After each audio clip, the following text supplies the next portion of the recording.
Welcome to the BuildWise podcast, where construction meets wisdom. Join us as we explore the ins and outs of the construction industry. We're going to share insightful tips, dive into the latest trends. Whether you're a seasoned pro or just getting started in your journey in construction, BuildWise is your go-to source for valuable insights. Let's build a smarter, wiser future together. Like and subscribe. Stay tuned for a foundation of knowledge in every episode. I'm your host, Dan O'Neill, and today we're going to be discussing subcontractors. You know, a subcontractor can really make or break a job, right? Oh, yeah. Yeah, absolutely. So it's important to hire good subcontractors and have a good team. So let's dive in a little bit. But first, Dad, do you want to hear a construction joke? Sure, enlighten me. Sorry. I'm still working on it. I don't have it. I'm still working on it. It's funny. That's okay. I just got it. Oh my gosh, what a dork! All right. Yeah, there you go. It's a work in progress. We all know how this is going to go. We're just starting it off this way. You know, you are a little tired today, so. Evidently. It's okay. I got more in there. So. Oh boy. So, for you personally, of all the subcontract trades, which one's your favorite to work in? Like, what's your favorite to do? My favorite trade? Yeah. What's the most interesting, fun? You know, I actually always liked when the job first starts and you got the grading and you got the underground and all that stuff going on. Really? I mean, I kind of like all of them are neat in their own aspect, but yeah, I guess that one always intrigued me. There's a lot that goes into the infrastructure of a project, so I don't know. It was always interesting. Speaking of the infrastructure, framing, all of that, we have a little video that we'd like to share with you guys. So let's hit play on that. We're gonna watch this video. Yeah. All right, ready? Yeah. 1, 2, 3. Oh gosh. Yeah. Timber. And down goes the house. And they're not supposed to timber twice. It's hard to tell in that video what transpired, but I don't see much hardware on that front glue lamp. I don't see the house with sheeting on it on the lower floor. There's probably a lot going on wrong there. Yeah. So. And the reason why we wanted to show you guys this is because it's just one example of, obviously a really bad subcontractor came in and did a job that he wasn't super knowledgeable in. And that's why it's so important and critical to the project to make sure you have the best team. So when I went, when we were talking about plans in one of our previous episodes. Yeah. And, not following the plan, this is a good example of what can happen and just means and methods. So this is a good example of anybody that swings a hammer thinks that they're a framing sub. Yeah. But then you, as a general contractor, have to verify that you have a good team on hand. That's true. So how do you do that? What's your process and what advice can you give to people getting started in the construction industry? Just figuring out who's going to be the best team for them and the best subcontractors on the job. That's a good question. So the proper thing is to vet all your subs, right? Mm-hmm. You get references and you go and check their background and you get, you talk to people that have worked with them and you've done all these things. But 9 times out of 10, you're getting bids, you ask them what they've done, ask them to show a few pictures, and then they, give you your stuff. And if you get a good feel for them, then, you usually go with them. That's probably not the best way, but that's what happens a lot. And so, you go through a lot of trial and error. And then you start finding out, after you run into problems with a subcontractor, you start finding out where all their weaknesses are. And some of them, the subcontractors that are good or that I like to work with, even if they're not a little bit naive to begin with, they're willing to learn. and they want to be better. And so Do you you have can, people looking and watching over them? and you can work with that. I mean, when you have that kind of a subcontractor that's, hey, I want to do it right. We've got a couple of those right now that, they're may not be sophisticated yet, but they want to be. Yeah. And so they're asking good questions, they're trying, they're doing all these good things. And I like that. I mean, that's where you're going to get your next good sub. Yeah. That tenacity to go after it and to Yeah. learn. Yeah. So, speaking about skills and knowledge, which subcontractor trade actually requires, would you say, the most amount of skill and knowledge before actually entering into that field? They all do. Yeah. But like, electrician, I guess electricians, I mean, I wouldn't even know where to start. I feel like I could figure out a little bit of framing or something, but Yeah, I mean, electricians get pretty technical, but so does plumbing and mechanical. They can, some of the more simplified stuff. When you're doing something cookie cutter over and over and over and over again, that's a little it can get brainless, and you got to watch out. You don't get complacent. yeah. But I know some of these bigger projects, some of that stuff gets complicated. Even flooring and tile work. I mean, just depending on, like when we're working out on a government project, there's a lot of specs and there's a lot of details, and all the way from your underlayment to your, substrate to the products you're using, products you're mixing together, products you're not supposed to mix together or come in contact, all these different things. And so it can get technical on just about every level. And if everyone's technical and paying attention to that, then you got a good group of people. Yeah. Something I've been really curious about is why are electricians still electricians? Why are they not called Power Rangers? Because it's not a cartoon.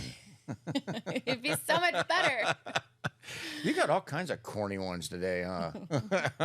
I hang out with you far too much. So Actually, what they do have a nickname on the job, what is that?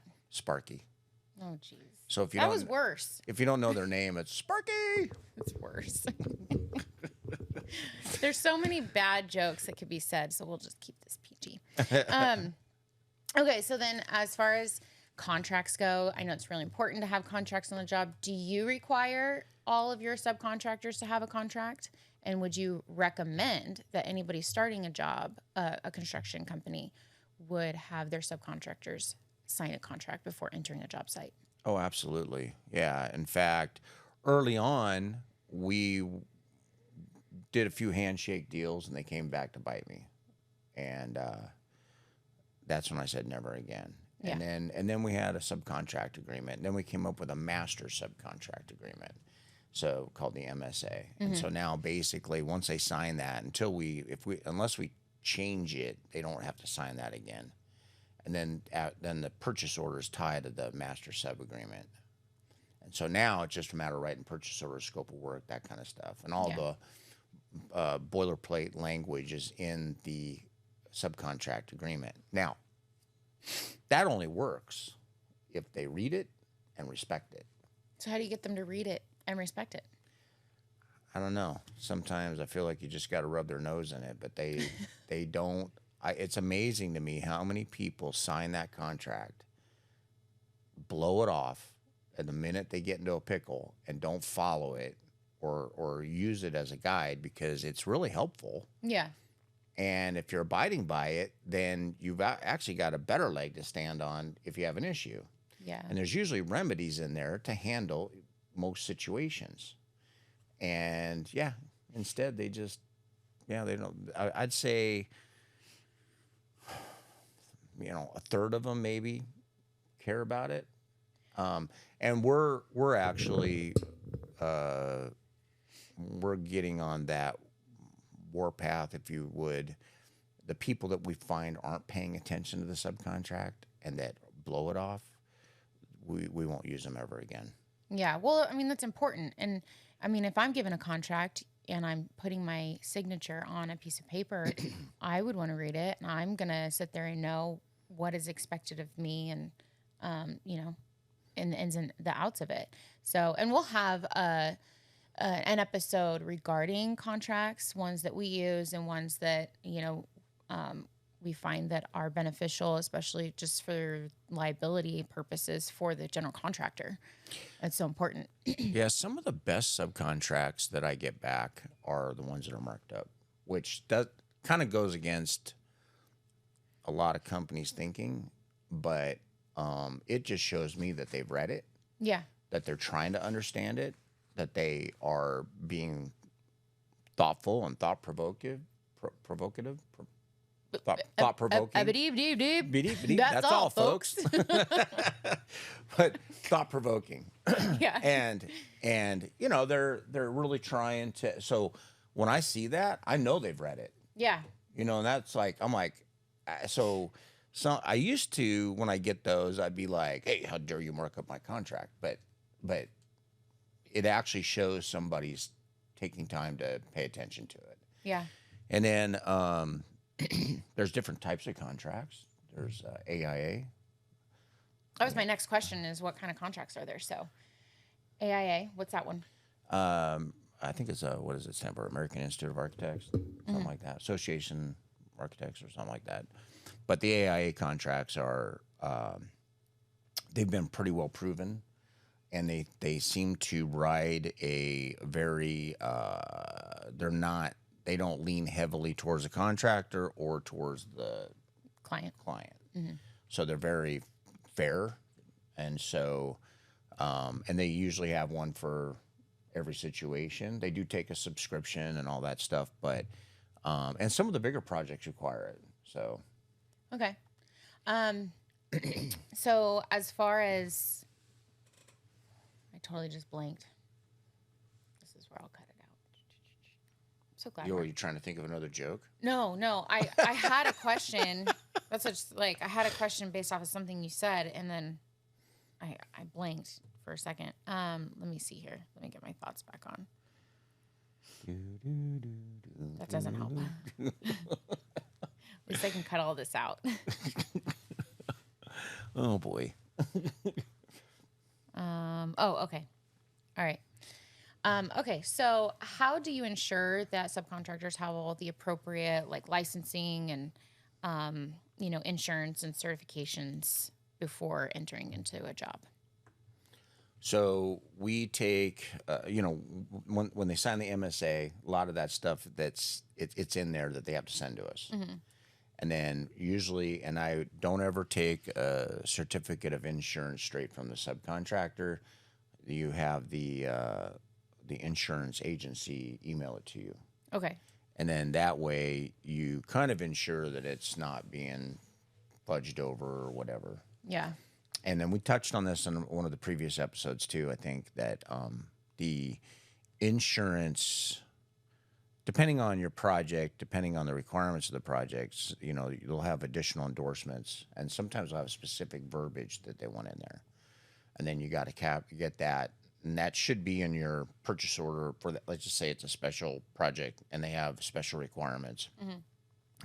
You just say, you got to update your insurance in there and get us that new policy. Yeah. So because I know that disputes happen on the job sites with subcontractors and the general contractor. How do you handle those disputes? Because you want to keep your team as cohesive as possible and the project running as smoothly as possible. So how do you go about best communicating that, any kind of issues with subcontractors? Well, and that just ties into all this stuff about reading your contract and everything like that. And so, if you're a good enough subcontractor, you're going to look at the drawings up front. You're going to have questions up front, and the worst thing you do is you get in the middle of the project, 11th hour, and goes, hey, this thing won't fit. Yeah. And it's like, well, dude, you've had that information for 4 weeks. Why are you just thinking about it now? Just start looking at it. Well, the those aren't good. And then you get into the dispute, now you're holding up the plumber, now you're holding up the electrician or, whatever, vice versa, because you didn't do your homework, because you just dropped the ball. Yeah. And so those disputes are a little bit more difficult because, to be honest with you, I think it's inconsiderate, it's not professional. And so, you have to you have to get past that part. And then now you got to discuss how to make that problem go faster. And then it's usually a financial burden on the GC, should be on the subcontractor that failed. But if they can't admit it or see what they did, the best ones are, hey man, I think I made a mistake. Help me fix it. Yeah. And then that to me, I can work with that a lot better than sorry, I didn't see it. That just seems like so irresponsible and lackadaisical. Yeah. You've worked on some really big projects, and then obviously you've worked on smaller ones. I think you told me that you used to, on the bigger projects, you had an A team and a B team, so that if something happened with a team of whatever trade that is, you could immediately resort to the B team in order to stay on schedule. Do you practice that today? Do you recommend that that's a good practice? The A team. I'll pity the fool. Well, what if somebody just doesn't show That's up? before your time. That was it. Definitely went over my head. Anyway, some of you out there will get that. So yes, A team and B team. I mean, when I talked about the A team and the B team, there were certain people, certain companies, and then out of those companies, certain people, I tried really hard to get on my job, because I knew that they were just going to be successful or help us be successful. And they knew how to help.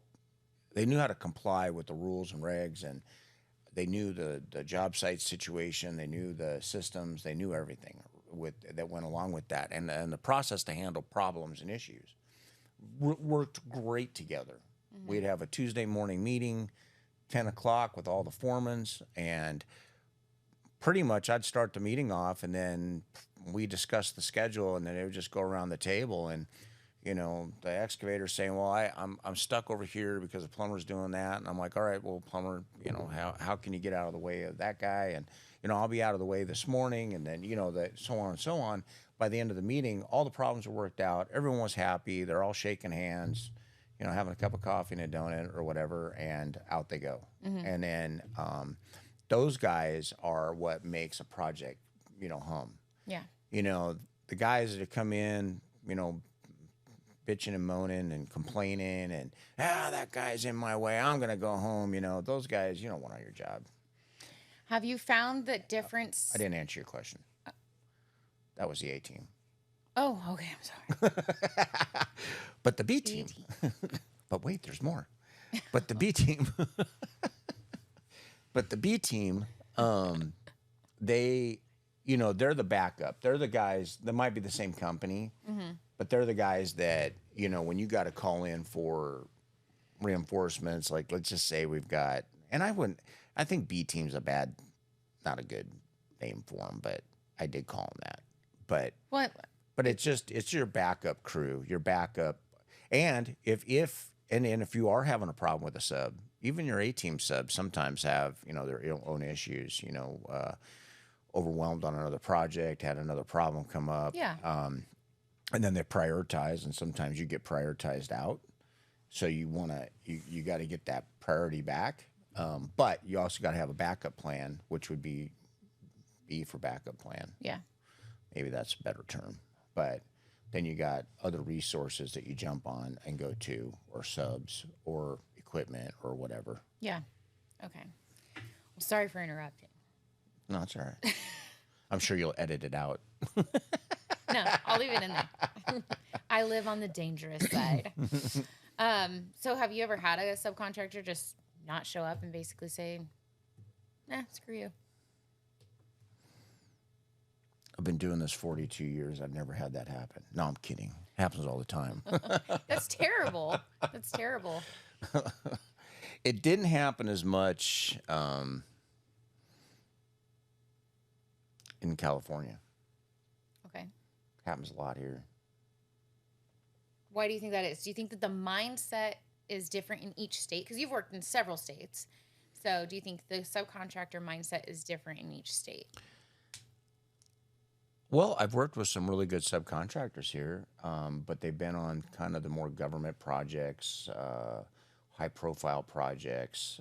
It's a different caliber. It's a different level, and it's not. And it's a level of sophistication. So, it's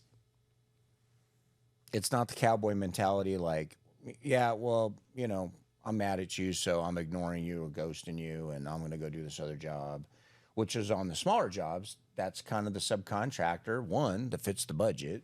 Yeah. Some of these other guys they're pricey. But they know what they're doing, and they've got the safety measures in place. They've got the protocols in place.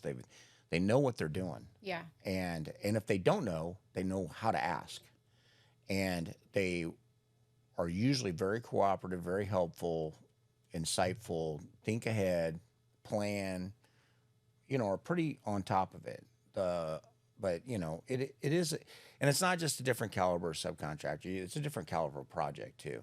I mean, it's just different. But I came from those small jobs. Yeah. And the reason why I've been able to do the big jobs is because I've had the willingness, and capacity, right? So I had the willingness and the capacity to try to learn to be the more sophisticated supervisor, or project manager, or superintendent, whatever you want to call it. And so that's if you have that ability to aspire to that, or you want to, then you will get better and better and better and better and better. And so no matter what job you're on, small or large, you're going to apply the same tactics to it. Mm-hmm. So. Okay. All righty. Well, I have one more question, and then we'll wrap up with some final thoughts on subcontractors in general. And there's a lot. Like, I want to actually go into like more just on the specific trades and stuff like that later in different episodes, because I know that there's a lot there to unpack. But what about clients? Because clients can sometimes bring in their own subcontractors. Do you try to steer them away from that so that you can kind of have control over who is on the job, or do you kind of give them free reign? Yeah, that's a pretty good question, actually. I don't know if you've noticed this, but I ask good questions. You do. You ask good questions. Corny jokes, but good questions. So I try to steer them away from it if I can. It depends on the situation. So some companies have national vendors and suppliers, and you just got to coordinate and work with them. That's just all there is to it. Mm-hmm. If they're doing, if they want to interject their buddy Joe or whoever, I try to really not let that happen. It's not good for the project. It just usually isn't, unless there's been a couple of instances where they've been pretty top-notch people, and they've brought them in, and it was good, but that's kind of a rarity. Usually what happens is, because they have that relationship with the client, they circumvent the whole system, and if they get into an issue, they just go run into the client instead of working it out like everybody else on the project. And so basically they kind of become the oddball or the black sheep or whatever you want to call it, but it's definitely a delicate situation if they bring in that kind of a subcontractor. Yeah. And it's just usually not, because as a GC on a large project, you're pretty strict, and you're pretty tough on your timelines, on your demands. You have things in place where you can send notices and demands and stuff like that. And then when you have someone like that in there, and you send them one of those, and they go, "Hey, Bill, you know what this guy sent me?" Yeah, and then it's not always the best to hire family. Yeah, and friends. And it's just like, oh my gosh. Yeah. Well, I feel like there's a lot more that we could talk about on subcontractors, but you want to give us some final thoughts on the topic? Yeah, I mean, and all these subjects are they're a baseline to open up conversation and dialogue. So please comment on anything in there or that you want to bring up, and then we'll maybe get more specific. These are just, I mean, for 20 minutes, 25 minutes, it's hard to. I mean, there's so many things you can cover. Yeah. And so, yeah, like and subscribe if you haven't already, and then we're gonna catch you on the next one. See ya. Bye.